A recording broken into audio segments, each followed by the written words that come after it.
नमस्कार। परख के आज के अंक में हम एक नए तरह से कार्यक्रम को प्रस्तुत करने की कोशिश करेंगे और आज के इस अंक में हम एक पुस्तक पे चर्चा प्रस्तुत करेंगे। यह चर्चा प्रोफेसर आदित्य निगम, पुस्तक के लेखक प्रोफेसर अभय कुमार दुबे से बात करेंगे। अभय कुमार दुबे की जिस किताब पर आज चर्चा आदित्य निगम उनके साथ करेंगे, वह किताब हाल फिलहाल में प्रकाशित हुई है और उसका शीर्षक है हिंदू एकता बनाम ज्ञान की राजनीति। यह चर्चा अपने आप में काफ़ी विचारोत्तेजक आपको लगेगी, ऐसी मैं आशा करता हूँ। मेरा आपसे यह भी आग्रह है कि आप परख को सब्सक्राइब करें और अन्य लोगों को परख के बारे में जानकारी दें। नमस्कार। नमस्कार। आज हम चर्चा करेंगे अभय कुमार दुबे की नई किताब हिंदू एकता बनाम ज्ञान की राजनीति, इस पुस्तक पर। अभय नमस्कार। और पहले तो मैं आपका शुक्रिया अदा भी करूं और दाद भी देता हूं इस बात की, बड़ी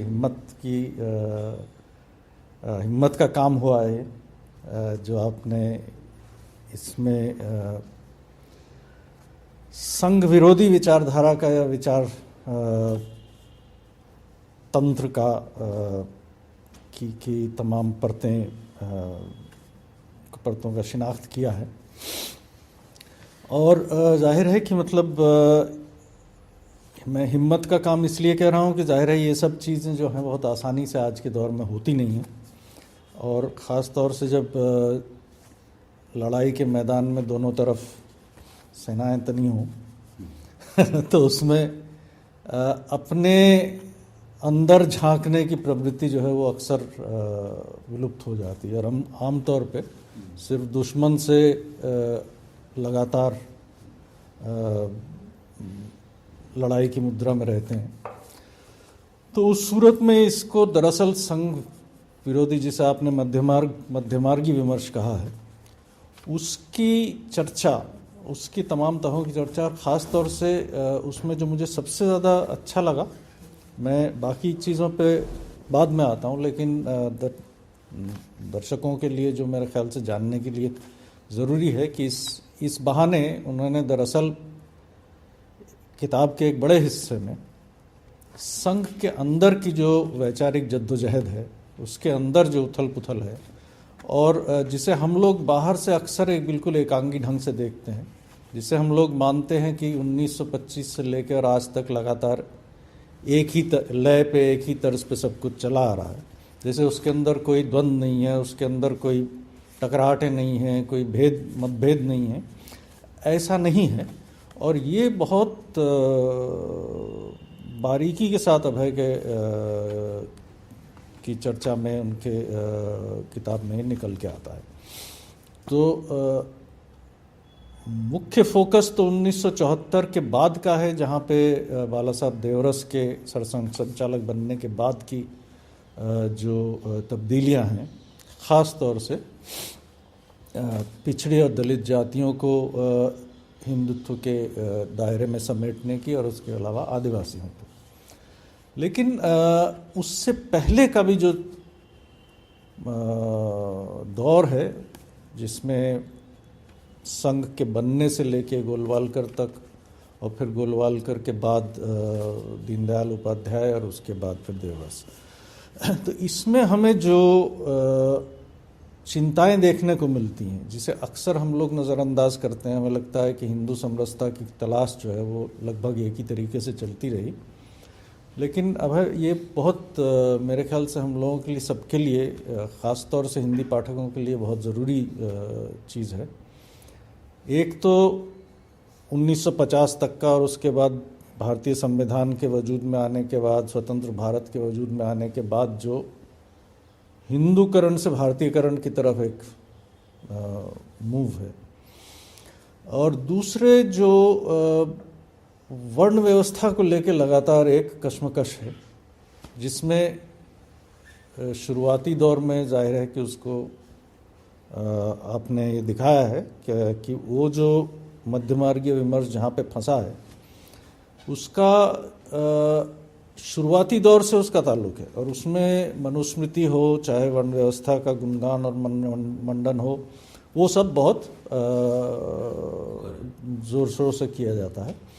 लेकिन उसके बाद फिर कैसे तमाम पिछड़ी दलित जातियों को और आदिवासियों को समेटने के उसमें ये जो नई राजनीतिक ज़रूरत पैदा होती है वो सामने आती है, और उसके चलते बहुत सारे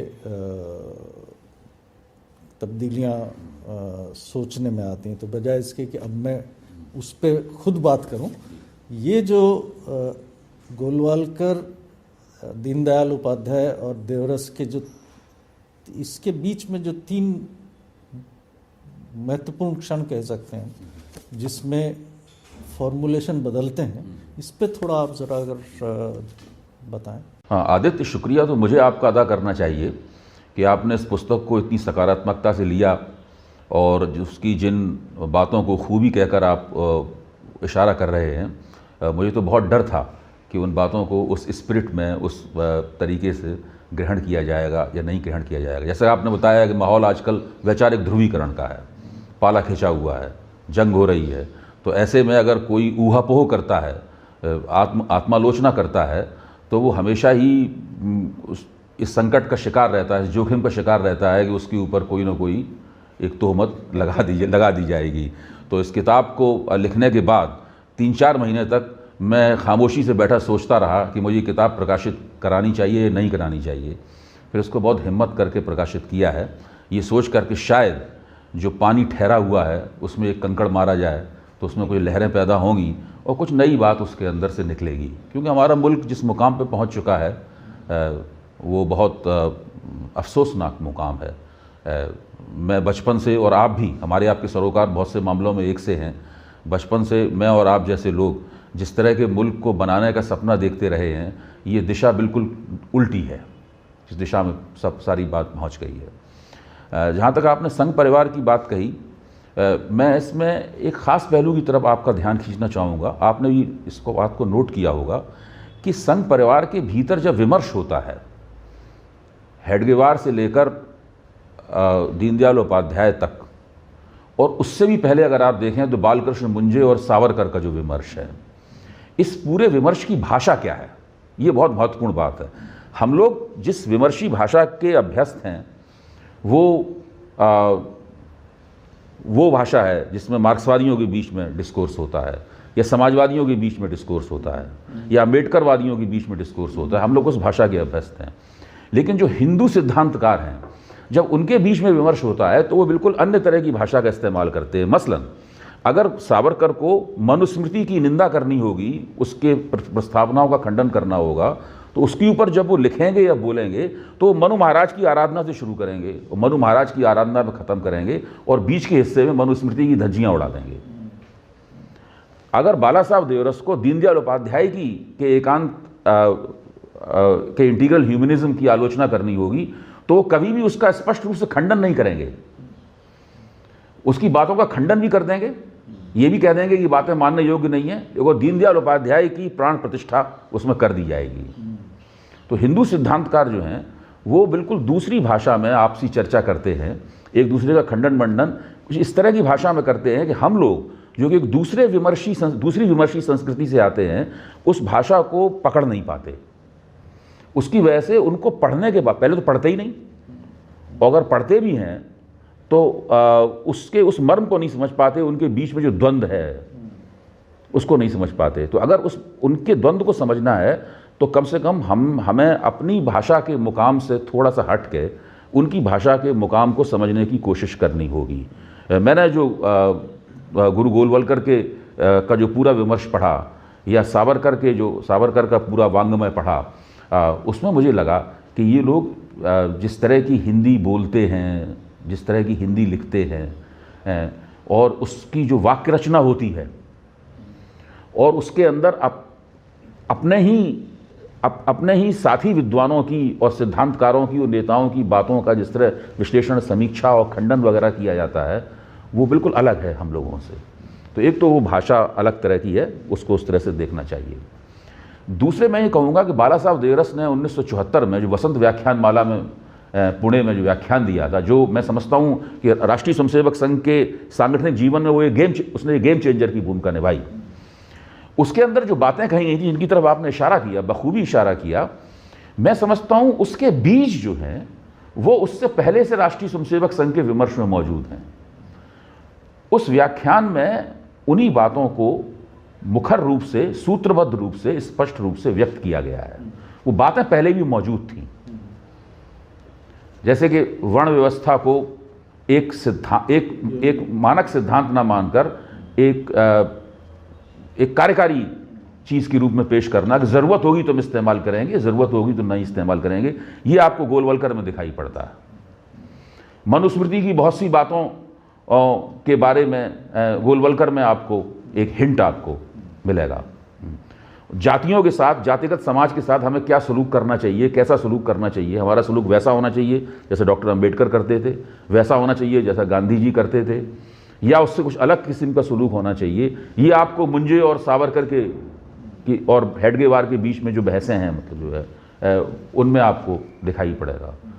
तो उस लिहाज से मैंने कोशिश की है कि ये सब बातें इस किताब में आ सकें, और बजाय इसके कि हम इन चीज़ों को खारिज करते हुए चलें, हमें देखना चाहिए कि राष्ट्रीय स्वयंसेवक संघ की जो आलोचनाएं की गई हैं वो आलोचनाएं यथातथ्य हैं कि नहीं।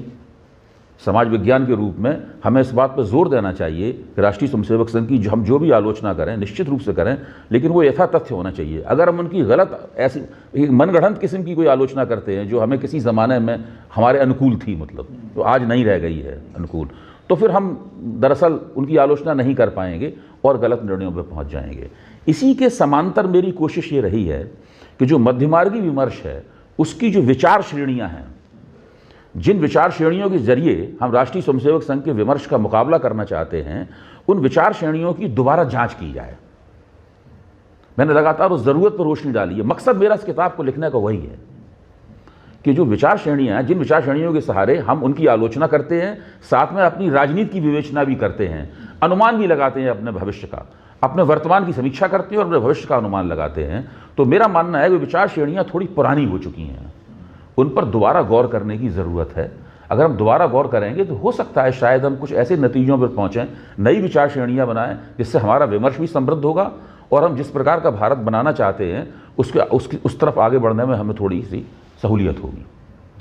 ये बात सही है और मैं इससे पूरी तरह आपसे मुत्तफिक हूँ इस बात में। आप मुझे जो अगली बात जो आपकी बात से निकलती है, हाँ, एक दिलचस्प चीज़ जो आपने बहस के अंदाज के बारे में, उसकी पद्धति के बारे में कही, वो हमारे जो पारंपरिक अगर उसको देखें, लिटरेचर को देखें, तो उसमें दो तरह के मिलते हैं। जहाँ आप एक मान लीजिए अगर कोई वेदांतीन बौद्ध का खंडन कर रहा है तो उसमें बड़ी निर्ममता से सीधे सीधे गाली गलौज भी हो सकती है, बल्कि कोई भी है तीन श्रेणियों में तर्क को रखा जाता है, जिसमें वितंडा तक जाने की गुंजाइश रहती है। लेकिन जब आप अपनी परंपरा के अंदर नवीकरण की बात करते हैं तब शैली अलग होती है, तो तब शैली बिल्कुल अलग हो जाती है और उसमें आप सीधे सीधे बहस या खंडन की मुद्रा में नहीं आते हैं। वहाँ आप दरअसल एक भाष्यकार के रूप में बात करते हैं, तकरीबन ये कि मैं कोई नई बात नहीं कह रहा हूँ, लेकिन अंततः आप खत्म करते करते बात को अक्सर पूरी तरह। इसी में एक बात मैं जोड़ दूँ, जब वसंत व्याख्यानमाला में देवरस ये कहते हैं कि वर्ण व्यवस्था की ज़रूरत अब नहीं रह गई है, वो हमारे समाज को संचालन करने का एक कोई विधेयक तत्व नहीं है, इसका कोई दार्शनिक बचाव करने की हमें कोशिश छोड़ देनी चाहिए और हमें कोशिश करनी चाहिए कि जो मरती हुई व्यवस्था है ये ठीक से मर जाए। तब जब वो कहते हैं कि हमें दार्शनिक बचाव करने की कोशिश छोड़ देनी चाहिए, दरअसल वो दीनदयाल उपाध्याय की आलोचना कर रहे होते हैं, क्योंकि दीनदयाल उपाध्याय ने एकात्म मानववाद में दिखाने की कोशिश की थी कि जो वर्णाश्रम धर्म है वो पश्चिम का जो एगलिटेरियनिज्म है उसके समकक्ष भारतीय कोई चीज़ है। उन्होंने कहा इसकी कोशिश छोड़ देनी चाहिए, वो पश्चिम के एगलिटेरियनिज्म का स्थान नहीं ले सकता।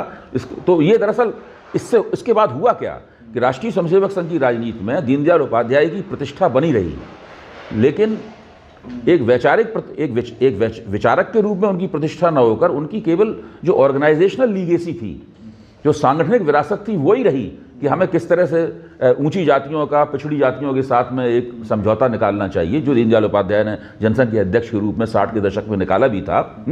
वो निकालना चाहिए। जो एकात्म मानववाद है, उस किताब का खंडन भी नहीं किया गया, वो अभी आरएसएस की आपकी लाइब्रेरी में मिलेगी भी, लेकिन दरअसल उसका राष्ट्रीय स्वयंसेवक संघ की राजनीति में कोई महत्व नहीं रह गया है। नहीं रही, आज की राजनीति में नहीं रहेगी। अच्छा, जब इसका जो दूसरा पहलू है, जो आपका मुख्य उद्देश्य है मध्यमार्गीय विमर्श की शिनाख्त और चीरफाड़ करना, उसमें मुझे थोड़ा ये लगा कि जिस बारीकी के साथ आपने परतें इधर खोली हैं, वो वहाँ एक तरह से कई सारी चीज़ें एक साथ इकट्ठा कर दी हैं, जिसमें सेकुलरिस्ट भी शामिल हैं, जिसमें कांग्रेस किस्म का सेकुलर नेशनलिज्म भी शामिल है, जिसमें अम्बेडकरवादी और फुलेवादी विचार भी शामिल हैं। और वहाँ मुझे लगता है कि शायद, या मैं तो कहूँगा कि ये आशीष नंदी किस्म की जो सोच है, वो भी शायद कहीं ना कहीं इस मध्यमार्गी विमर्श के दायरे में डाल दी गई, या उसके खांचे में डाल दी गई है। तो अगर उसको थोड़ा सा, क्यों, उससे मुझे लगता है कि इसका कहीं पे, मैं, ये सही बात है कि आपने उसको एक विमर्श के तौर पे समझने की कोशिश की है, आपने उसको कुछ 6-7 मुख्य थीसिस के रूप में सूत्रबद्ध भी किया है शुरू में, लेकिन मुझे लगता है उससे होता क्या है कि कई जगहों पे वो इतना सपाट हो जाता है कि, और ऐसा लगता है जैसे कि आप जो अपने जिसका आप विरोध कर रहे हैं या जिसकी आप आलोचना कर रहे हैं, उसका सबसे कमज़ोर तर्क लेके शायद आलोचना कर रहे हैं। दूसरी जो मुझे उसमें और जो मेरा सवाल है आपसे, जो दिक्कत मुझे लगती है, सिर्फ कॉन्शियस लेवल की नहीं है, ये इसे मतलब जिसे एक प्रेडिकामेंट कहा जा सकता है, एक ऐसी स्थिति है जिसमें आप फेंक दिए गए हैं, जो गांधी के साथ भी थी और जो एक मायने में कम्युनिस्टों के साथ भी रही और जो हर सेकुलरिस्ट के साथ है, कि संघ का सरोकार हिंदू समाज और हिंदू समाज की एकता और समरसता से है। उसे और बाकी चीज़ों की फिक्र उतनी करनी नहीं है, जो कुछ है वो सेकेंडरी है। इन तमाम लोगों के साथ, गांधी के साथ खास तौर पे ये था कि भाई आप हिंदू भी बने रहें और आप मुसलमान को भी और अल्पसंख्यकों को भी भारत में जोड़ सकें, इसलिए वो हिंद स्वराज की बात करते हैं, भारत की नहीं बात करते हैं। वो उस वर्तमान की बात करते हैं जिस वर्तमान में सब लोग शामिल हैं। लेकिन इसका कोई आसान सलूशन नहीं है। मेरा कहना यह है कि उसका कहीं कहीं आपके पोलेमिक में ऐसा लगता है जैसे कि ये, और वो इसलिए लगता है क्योंकि कई जगहों पे आपने कुछ एक्टिविस्टों के उदाहरण दिए हैं, जो मैं कहूँगा कि वो हैं जो लड़ाई के मैदान में तीर फेंक रहे हैं, और उनसे शायद मेरे ख्याल से इसकी वो नहीं करनी चाहिए, क्योंकि कई जगहों पे जो अब मान लीजिए जाति को लेके जो सोफिस्टिकेटेड आर्गुमेंट है इस तरफ का, वो कोसाम्बी, रोमिला, ऋग्वेद वगैरह, कोसाम्बी हैं, रोमिला थापर हैं, रामशरण शर्मा हैं, इन लोगों के जो काम हैं उससे निकलता है। एक जगह पे जैसे आपके उसमें लगता है कि इन्होंने अगर ऋग्वेद में वर्ण व्यवस्था ढूंढने की कोशिश की होती तो बहुत ज़्यादा दिमागी जद्दोजहद करनी पड़ती, इसलिए उन्होंने मनुस्मृति को छांट लिया। मुझे लगता है थोड़ा सा बात को हल्का कर देता है, जो है नहीं, मतलब मुझे लगता है कुल इसमें वजन बहुत है, और इसको थोड़ा सा इस पोलेमिकल मुद्रा की वजह से वो कई बार हो जाता है। तो मैं जानना ये चाहता हूँ कि इसमें पूरे उसमें आप अम्बेडकर, फुले, ये सब, ये जो धारा है, इसको आरएसएस कैसे डील कर रही है, एक सवाल है। इनको मध्यमार्गी विमर्श कैसे डील करे, इनके साथ क्या रिश्ता बने, ये एक अलग सवाल। देखिए, हो सकता है आप जो कह रहे हो ऐसी बात हो, लेकिन मैंने इसमें रोमिला थापर ने जो हिंदू पहचान का सवाल है उसको जिस तरह संबोधित किया है उसको भी लिया है इसमें, और दूसरे जो विद्वान हैं उन्होंने हिंदू पहचान के सवाल के साथ में जो जद्दोजहद की है उसके ऊपर भी गौर करने की कोशिश की है। और जो एक्टिविस्ट किस्म के इंटेलेक्चुअल हैं जिनके नाम लेने की अभी यहाँ ज़रूरत नहीं, हम सब लोग उनके बारे में जानते ही हैं, उन्होंने जिस तरीके से इस मसले को लिया उस पर भी गौर करने की कोशिश की है। मैं जानता हूँ कि ज़रूरी नहीं कि मेरी कोशिश बहुत कामयाब किस्म की कोशिश हो, उसमें कुछ 19-20 का फ़र्क हो सकता है, लेकिन मैंने कोशिश तो दोनों तरफ से की है। जहाँ तक सवाल है फुले अम्बेडकर इन सब का सवाल है, मेरा मानना है कि इसको मध्यमार्गी विमर्श में जिस तरह से लिया गया है वो बहुत उसमें बहुत सी बातें मनगढ़ंत हैं। वो वास्तव में जब आप उनका विमर्श पढ़ते हैं तब समझ में आता है कि इन लोगों के बीच में आपस में कितने मतभेद थे।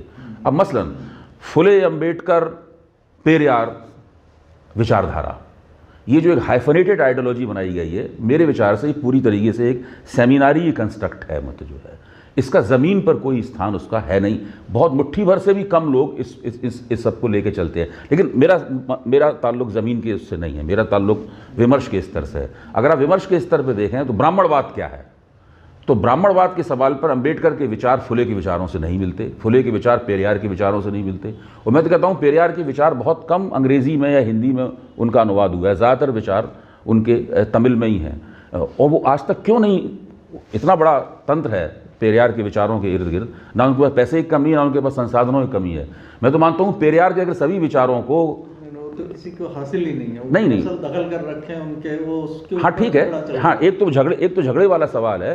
दूसरे पेरियार के बहुत से विचार ऐसे हैं कि अगर वो वास्तव में अंग्रेजी या हिंदी में लोगों के सामने आ जाएं तो एक दूसरे किस्म की समस्याएं खड़ी हो जाएंगी, लेकिन अभी इस बात को भी यहीं छोड़ते हैं। मेरा कहना है इन तीनों में बहुत सारे मसलों पे बहुत टकराहट है, इसीलिए बाबा साहब अम्बेडकर अपने आप को पेरियार से लगातार सांगठनिक रूप से और राजनीतिक रूप से दूर रखते थे।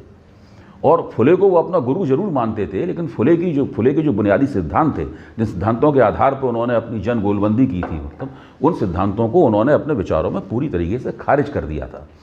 इसके बावजूद भी हम लोग विचारों की दुनिया में, विमर्श की दुनिया में एक आइडियोलॉजी बनाने की कोशिश करते हैं, जिसको मैं हाइफनेटेड आइडियोलॉजी कहता हूँ। और इस पूरी प्रक्रिया में हम लोग इन तमाम बातों में से कुछ इस तरह के मतलब निकाल लेते हैं, इस तरह की श्रेणियाँ बना लेते हैं जिनके आधार पर हम पूरा राजनीतिक विश्लेषण करते हैं, अपने वर्तमान को समझने की कोशिश करते हैं, अपने भविष्य को कल्पित करने की कोशिश करते हैं। और उसमें चूंकि वो श्रेणियाँ गलत हैं, वो समाज की ज़मीन से जुड़ी हुई नहीं है, इसलिए हम उसमें मात खाते हैं और उससे राष्ट्रीय स्वयंसेवक संघ और हिंदुत्व के पूरे विमर्श को बहुत लाभ होता है। मसलन एक अधकचरी सी बात कहूँ, मुलायम सिंह यादव कौन है? क्या वो एक पिछड़े वर्ग के नेता हैं? इस बात को कहा जाए सब लोग कहेंगे हाँ बात बिल्कुल सही है। मायावती कौन है? क्या वो दलित नेता हैं? इस बात को कहा जाए लोग कहेंगे हाँ बात बिल्कुल सही है। जबकि व्यवहारिक स्थिति ये है कि मायावती जाटव समाज की नेता हैं। व्यवहारिक स्थिति यह है कि मुलायम सिंह यादव समाज के नेता हैं। उनमें इन समुदायों में जो राजनीतिकरण हुआ है वो उसकी नुमाइंदगी करते हैं। वो पूरे पिछड़े वर्ग के नेता नहीं है। लालू यादव पूरे पिछड़े वर्ग के नेता नहीं है। और इस बात को हिंदुत्ववादी शक्तियां ने देर से समझा, लेकिन धीरे धीरे उनकी ये बात समझ में आ गई। और इसी बात का फ़ायदा उठाकर जब उन्होंने देखा कि लंबे अरसे से आरक्षण के कारण और राजनीतिकरण की प्रक्रिया के कारण सामाजिक न्याय की राजनीति के अंदर कुछ प्रभुत्वशाली समूहों का उदय हुआ है। वो प्रभुत्वशाली समूह यादव हैं पिछड़ी जातियों में, या महाराष्ट्र में वो महार हैं, या उत्तर प्रदेश में वो जाटव हैं, या आंध्र प्रदेश में वो माला हैं। इस प्रकार के समुदायों का उदय हुआ है और इन समुदायों ने आरक्षण के लाभ हों चाहे सत्ता से नज़दीकियों के लाभ हों, उन्होंने दूसरे छोटे छोटे जो समुदाय हैं, जो कि अदृश्य किस्म के समुदाय हैं, जिन्हें ना आरक्षण का लाभ मिला, ना सत्ता, ना उन्हें कोई राजनीतिक टिकट मिला, कुछ भी, ना नौकरियां मिली, उनको नहीं मिलने दिए। राष्ट्रीय स्वयंसेवक संघ के संगठनों ने इन बातों का लाभ उठाकर बड़े पैमाने पर इन प्रभुत्वशाली समुदायों को छोड़कर बाकी और निचली जातियां हैं उनकी गोलबंदी कर ली। तो मैंने जो कुछ भी मध्यमार्गी विमर्श में जो परतें उखाड़ने की कोशिश की है, चाहे मैं कामयाब उसमें नहीं हुआ हूं, मेरा मकसद ये दिखाना है कि ये चीज़ हमारी निगाहों से ओझल हो जाती है। हम जब कहते हैं कि मायावती दलित नेता हैं तो मान के उत्तर प्रदेश के सारे दलित मायावती को समर्थन कर रहे होते हैं, जबकि ऐसा नहीं है।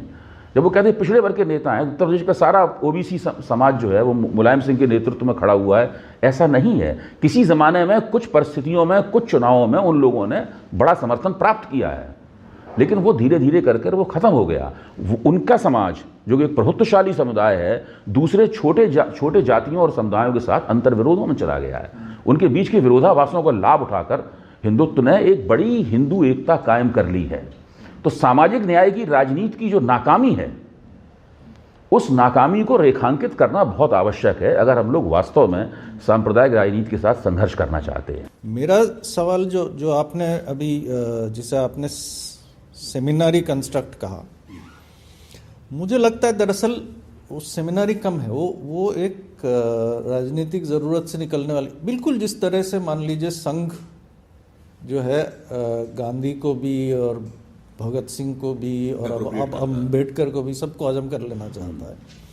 इसी तरह से अम्बेडकर ने जब दलित शब्द का इस्तेमाल करना थोड़ा बहुत शुरू किया, ज़्यादातर तो वो कभी सर्वाइवल क्लासेस, कभी डिप्रेस्ड क्लासेस, बाद में शेड्यूल कास्ट फेडरेशन बनाया, लेकिन कभी कभी एक आध जगह मराठी में उन्होंने दलित शब्द का इस्तेमाल किया कुछ जगह। उसकी कोशिश एक पॉलिटिकल आइडेंटिटी बनाने की थी।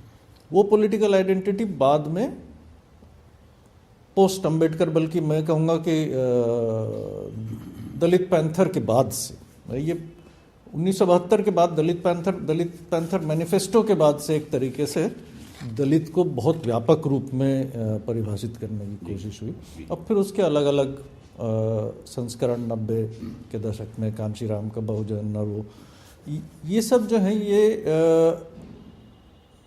मुझे लगता है कि इसका कोई मतलब सेमिनारी दुनिया में अगर इसका प्रतिफलन है तो वो दरअसल नीचे की राजनीति से आता है। अब वो दिक्कत ये है कि कब कौन सी चीज़ जोर पकड़ती है, नहीं पकड़ती है, ये अक्सर नहीं। आप ठीक कह रहे हैं, ठीक। अरे मैं आपकी बात से असहमत नहीं हूँ।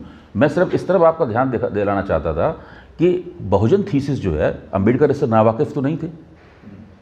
वो तो फुले को अपना गुरु मानते थे, लेकिन अम्बेडकर ने बहुजन थीसिस को कभी नहीं अपनाया। वो लगातार उन्होंने अपने आप को इससे दूर रखा, क्योंकि वो जानते थे कि बहुजन थीसिस का मतलब ही है कि जो प्रभुत्वशाली ओबीसी समुदाय हैं उनका प्रभुत्व राजनीति के ऊपर। लेकिन अम्बेडकर ये चाहते थे कि जो पूर्व अछूत हैं, जो एक्स अनटचेबल्स, जिनको बाद में संविधान के तहत अनुसूचित जातियां कहा गया है, उनकी राजनीति कैसे बने। उनकी राजनीति बनाने के आग्रह के कारण ही उन्होंने अपने आप को सचेत रूप से, चाहे फुले के सत्यशोधक हों, चाहे पेरियार के सेल्फ रिस्पेक्टर्स हों, मतलब उनसे अपने आप को उन्होंने दूर रखा, अपने आप को दूर रखा। पोस्ट अम्बेडकर स्थिति में कांशीराम के उदय से पहले बहुजन थीसिस का उत्तर भारत की तरफ गमन नहीं हुआ। कांशीराम के हाथ से उत्तर भारत, अब देखिए, अब हमारे पास घटनाओं की पश्चात दृष्टि, इसको अंग्रेजी में हाइंडसाइट कहते हैं। हम देख सकते हैं कि एक बहुत ही छोटी सी अवधि को छोड़कर बहुजन थीसिस ने भी जाटव समुदाय के राजनीतिकरण और एक प्रभुत्वशाली समुदाय के रूप में उसके उभरने की भूमिका निभाई, और वो अपने आप में एक तरह का जातियों का बहुसंख्यकवाद बन गया। मैं राजेंद्र वोरा का जो सूत्रीकरण है, मैं उसका सहारा ले रहा हूँ, इसका मैंने इस किताब में इस्तेमाल भी किया है। वो जातियों का एक बहुसंख्यकवाद बनकर सामने आया, जिसकी टक्कर काफ़ी समय तक पूरे 90 के दशक में और कुछ उसके बाद भी हिंदुत्ववादी राजनीति से होती रही। मुझे अच्छी तरह याद है, प्रमोद महाजन अटल बिहारी वाजपेयी 90 के दशक में कहते थे, अरे भाई, जब तक मुलायम सिंह उत्तर प्रदेश में 25 सीट जीतते रहेंगे, जब तक लालू यादव बिहार के अंदर 20 सीटें जीतते रहेंगे, हम लोगों को बहुमत कैसे प्राप्त होगा। और जिस दिन इन लोगों ने वो सीटें जीतनी बंद कर दी, उसी दिन से भारतीय जनता पार्टी बहुमत की तरफ बढ़ गई और बड़े बड़े पुख्ता कदमों से बढ़ गई। ये बात सही है। अब मेरा ये कहना है कि इसमें जो राजनीतिक दुनिया की जो बदलते समीकरण है, वो ऐसा लगता है जैसे कि आप मतलब उसको एक तरह से प्योरली एकेडमिक स्तर पे समझ रहे हैं या बौद्धिक स्तर पे समझ रहे हैं। तो मुझे जैसे अम्बेडकर का ये बिल्कुल आपकी बात सही है, लेकिन कांशीराम का उदय बहुजन थीसिस के साथ होना, उसके पीछे एक रियलाइजेशन, उसके पीछे ये रियलाइजेशन है कि ये 15, 16, 17% की आबादी, किसी किसी जगह पे शायद 20% हो, 22% हो, ये कहीं भी अपने बूते पे न चुनाव जीत सकती है। किसी डेमोक्रेसी में इसका कोई हस्तक्षेप हो नहीं सकता है। अम्बेडकर के लिए जो ज़रूरी था आरक्षण वगैरह वगैरह के लिए वो काफ़ी था। ये पद डेमोक्रेटिक पॉलिटिक्स के लिए नाकाफी था। तो यहाँ कौन से समीकरण बने, ये एक पॉलिटिकल सवाल था, ये एकेडमिक सवाल नहीं था। तो मुझे लगता है कि ये खामी, या जिसको आप खामी मध्यमार्गी विमर्श की कह रहे हैं, वो दरअसल सिर्फ एकेडमिक या बौद्धिक जगत की नहीं है। उसमें बहुत सारे इस समाज के पेंच भी जो हैं वो फंसे हुए हैं। नहीं, मैं तो देखिए, हम दोनों एक ही राह के राही हैं। मैं आपकी बात से पूरी तरह सहमत हूँ। ये अब बहुजन थीसिस जब कांशीराम ने पेश की तो बहुत आकर्षक थी। हम दोनों ही और हमारे ऐसे कई लोग इसकी झंडा बरदारी करते रहे हैं, और हमें आज भी इसकी झंडा बरदारी करने में कोई हिचक नहीं है, बशर्ते उसके हमें राजनीतिक लाभ दिखाई पड़े।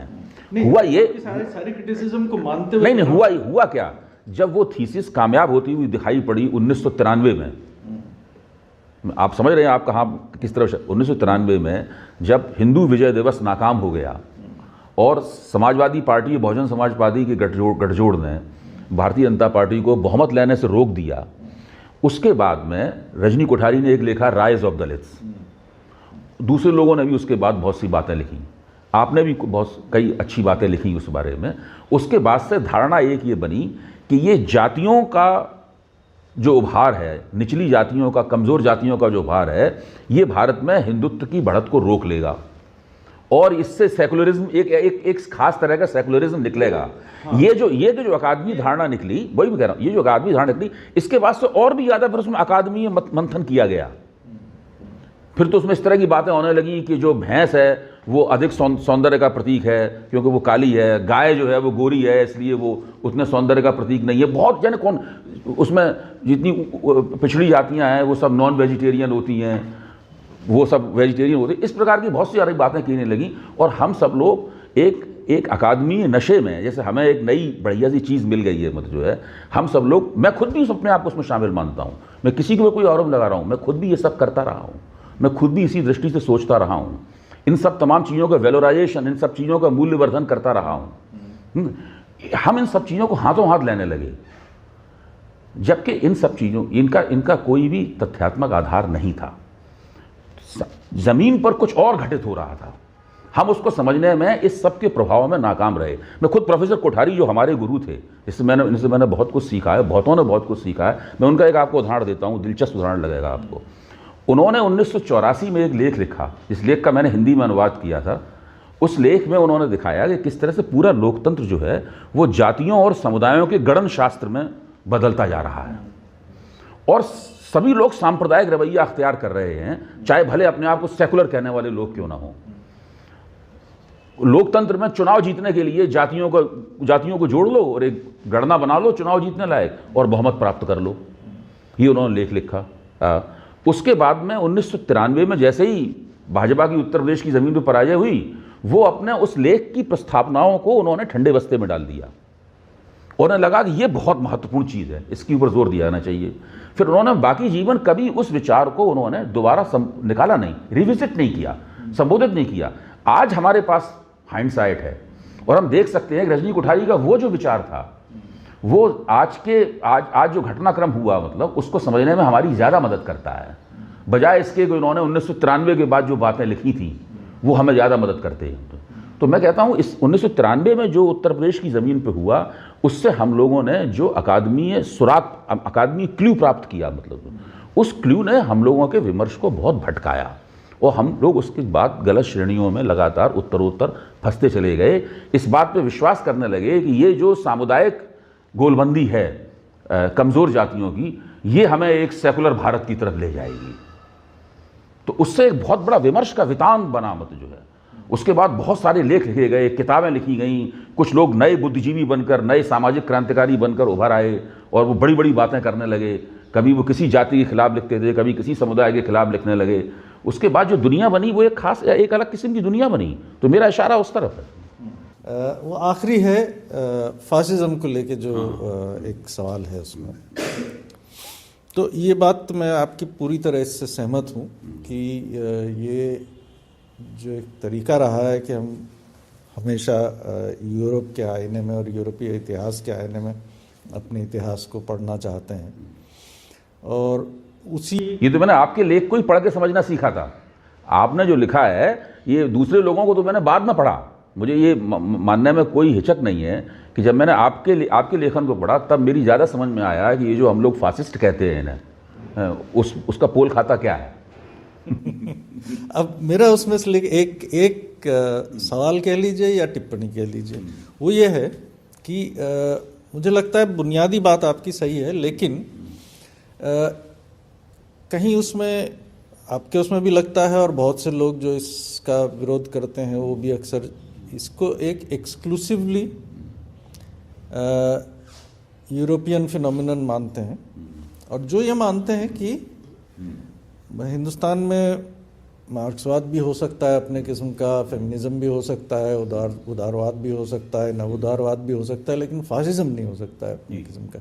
ये मुझे लगता है इसमें एक चीज़ जो हम लोग थोड़ा सा शायद सोचना चाहिए हम लोगों को दोबारा से, वो ये है कि कोई भी विचार किसी भी संदर्भ में, परिस्थिति में पैदा होता है, लेकिन जब वो उस परिस्थिति से निकल के आज़ाद हो के और जगहों पे और संदर्भों में ग्रहण किया जाता है, तो वो हूबहू उस सिचुएशन को नहीं प्रोड्यूस कर सकता है, लेकिन कहीं ना कहीं एक, अगर इसे आप ब्रॉडली एक पॉलिटिकल कल्चर के रूप में देखें, जिसका नेशनलिज्म की पैथोलॉजी से ताल्लुक़ है, एक नेशनल सिक्योरिटी के ऑब्सेशन से ताल्लुक़ है, और जिसका डिसेंट के बारे में वो रवैया है जो हम देख रहे हैं, तो मुझे लगता है कि एक मिनिमल सेंस में, जिसकी वजह से मैंने प्रोटोफासिस्ट इस्तेमाल किया, मैं उसका संदर्भ नहीं है मेरा यहाँ पे, मेरा कहने का मतलब ये है कि इस तरह की जो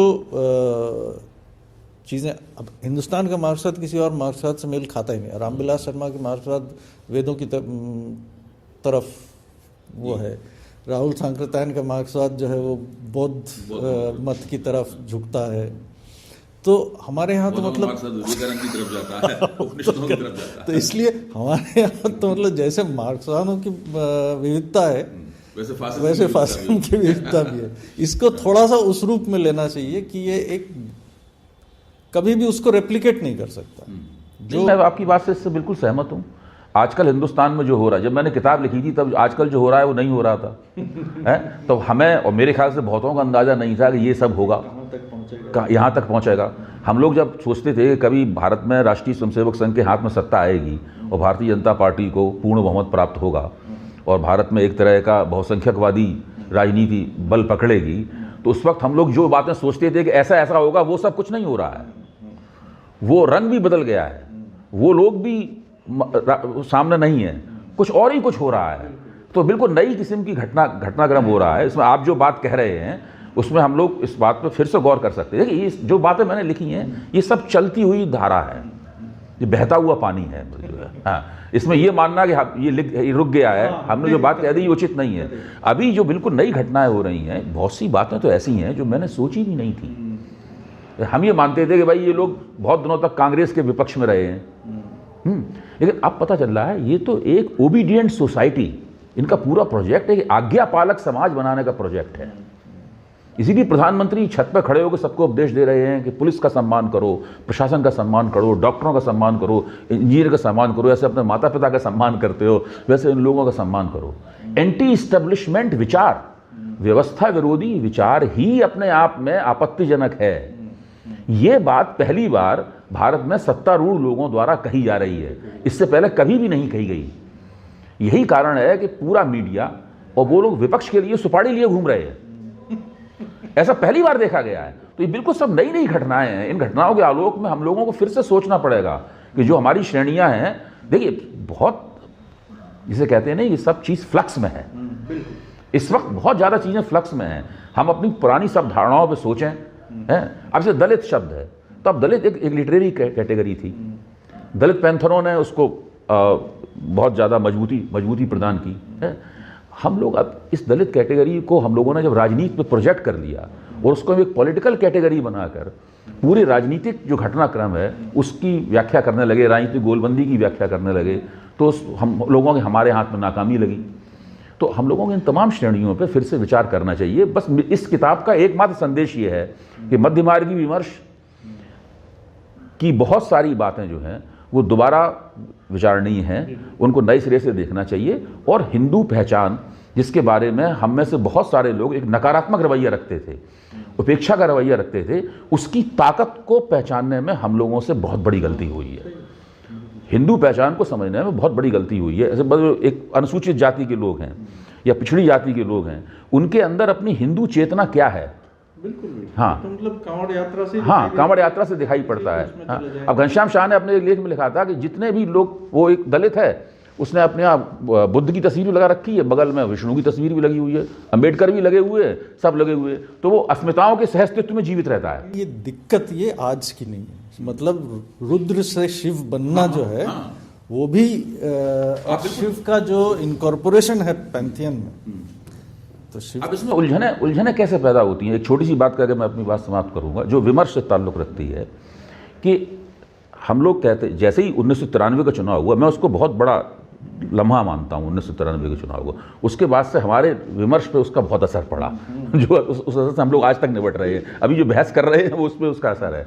1993 का चुनाव हुआ तो देखते देखते क्या हुआ कि हम लोग कहने लगे कि जो सेकुलरवाद है, जो सेकुलरिज्म है, मतलब जो है, उसका बहुलतावाद के समकक्ष उसको कर रख दिया कि प्लूरलिज्म जो है ना, अगर हम प्लूरल रहेंगे तो हम सेकुलर भी रहेंगे, जबकि सेकुलरिज्म और प्लूरलिज्म तो बिल्कुल अलग अलग बातें हैं। तो इस प्रकार के हम लोगों ने विमर्श के मामले में बहुत ज़्यादा कई घपले किए हैं, कई घालमेल किए हैं, उन घालमेलों से भी बचने की कोशिश है। तो किताब की शैली विमर्श नवीसी की है, डिस्कोर्स मैपिंग की है, मतलब जो है ये मैंने कोशिश की है। इसमें कमियां रह जाना तो बहुत ही स्वाभाविक है, और इस कमियों की तरफ आप लोग इशारा करेंगे तो हम लोग, मैं फिर नए सिरे से सोच के कुछ और लिखने की कोशिश करूँगा। तो शुक्रिया अभय, बहुत बहुत शुक्रिया। बहुत दिलचस्प बातचीत रही जी।